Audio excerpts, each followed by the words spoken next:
So now we want to start talking about, after we've ran the balance sheet with you, after we've developed the unique possibilities for you specific to your retirement plan, how do we invest our money? And we do that through what we call the net present value solution. So while this may look like the equities is about 2/3 and fixed income's maybe 1/3, we don't invest in percentages. We do it differently. So in other words, we're not going to send you a questionnaire and say, oh, you're moderate, or oh, you're aggressive, or no, you're conservative.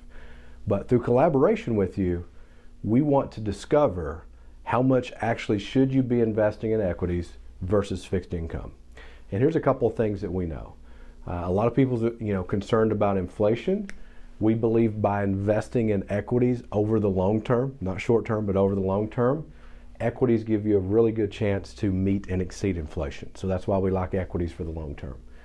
The fixed income is really important because that's where we're going to take all of our withdrawals in retirement from. So if we know we're going to take all withdrawals from fixed income, the reason is they're not volatile. So we'll have a combination of different types of fixed income in there. We have different places to be able to pull money from. The last thing that we want you doing, and we never advise this, we never want you pulling money out of equities when the stock market's down 30% plus. That's the reason we have the fixed income. So in this example, what we're trying to figure out as far as how to invest your money, this hypothetical client has $1 million in their pondering retirement, and here's what we know.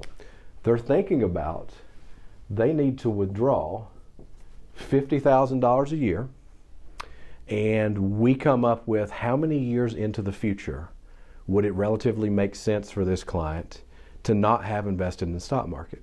In other words, to give them a cushion to take their withdrawals from fixed income. And what we came up with is for this client, 6 years. So here's what we know. 6 years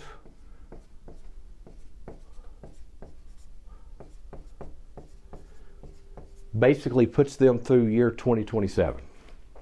That is 6 years of withdrawals. 6 times 5, still 30. So effectively, this is $300,000 that we have in fixed income. But here's what we do a little bit differently. We attach a interest rate to this, and we know that the money invested in fixed income is going to earn a little bit. So at a say 5% number, the present value of the 300 is actually about 224. So this is how we solve for asset allocation. And what we just did, we're going to have about 224 here, and we're going to have the remainder invested in equities on the right hand side. And I believe we just solved for asset allocation.